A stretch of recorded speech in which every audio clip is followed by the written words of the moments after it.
Hello बच्चों, let's read this question. The question says assertion charge is relativistically invariant. Reason: charge is a scalar quantity. Option first, both assertion and reason are correct and reason is the correct explanation of assertion. Option second, both assertion and reason are correct but reason is not the correct explanation of assertion. Option third, assertion is correct but reason is incorrect. Option fourth, assertion is incorrect but reason is correct. तो इस question के अंदर हमसे क्या बोला गया है, assertion के अंदर हमें दे रखा है कि चार्ज जो है ये इनवेरिएंट होता है, रीजन इसका दे रखा है कि चार्ज स्केलर क्वांटिटी है। तो बात करते हैं की कंसेप्ट की। की कंसेप्ट की यदि बात करें तो की कंसेप्ट के अंदर हम लोग डिस्कस कर लेते हैं कि इनवेरिएंट क्वांटिटी क्या होती है। की कंसेप्ट की यदि बात करें तो यहाँ पे हम डिस्कस करते हैं इनवेरिएंट क्वांटिटी। इनवेरिएंट क्वांटिटी वो क्वांटिटी होगी जिसकी value rest condition and moving condition के अंदर सेम मिलती है, तो वो हमारे पास इनवेरिएंट क्वांटिटी होगी।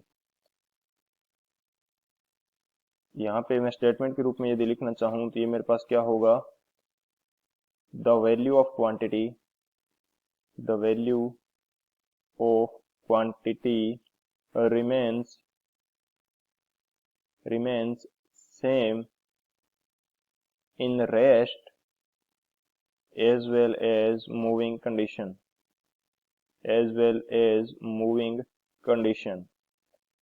यानी कि ये जो वैल्यू है किसी क्वांटिटी की वो मूविंग के दौरान चेंज नहीं होनी चाहिए, तो ये हमारी होती है इनवेरिएंट क्वांटिटी।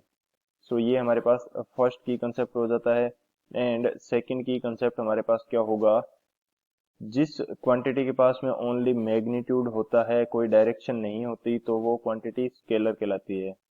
तो यहाँ पे स्केलर क्वांटिटी की यदि बात की जाए, स्केलर क्वांटिटी तो वो हमारे पास क्या होगी, यहाँ पे होता है ओनली मैग्नीट्यूड नो डायरेक्शन। इस क्वांटिटी के पास कोई डायरेक्शन नहीं होती। सो ये दो हमारे की कंसेप्ट हो गए। इन दोनों की कंसेप्ट की हेल्प से इस क्वेश्चन को सॉल्व करते हैं। बात की जाए यदि सॉल्यूशन की, तो हमारे पास यहाँ पे मैं अज्यूम कर लेता हूँ कि मेरे पास एक चार्ज क्यू है जो कि रेस्ट के ऊपर है। तो जब ये रेस्ट पे है तो भी इसके पास चार्ज की क्वांटिटी क्या है, क्यू। अब यदि ये चार्ज क्यू जो है v वेलोसिटी से मूव करने लग जाए तो भी इसके चार्ज की क्वांटिटी हमारे पास क्या रहेगी, क्यू ही रहती है। वेलोसिटी आने पर चार्ज के अंदर कोई डिफरेंस नहीं आता। सो ये हमारे पास है वेरिएंट एंड इनवेरिएंट का डिफरेंस। तो हमारे पास चार्ज कैसी क्वांटिटी होगी, चार्ज है हमारे पास इनवेरिएंट। चार्ज इनवेरिएंट है यानी कि हमारा असर्शन जो है ये करेक्ट है। रीजन हमें क्या दे रखा है कि चार्ज जो है स्केलर क्वांटिटी है। चार्ज कोई भी चार्ज है तो वो पॉजिटिव हो सकता है, पॉजिटिव चार्ज हो सकता है, या हमारे पास वो चार्ज नेगेटिव चार्ज हो सकता है।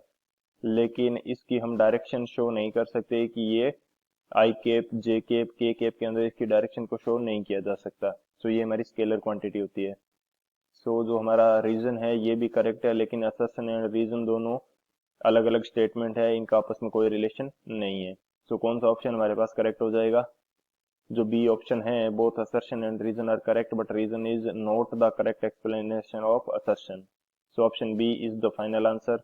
आई hope you understood it well. Best of luck. Thank you.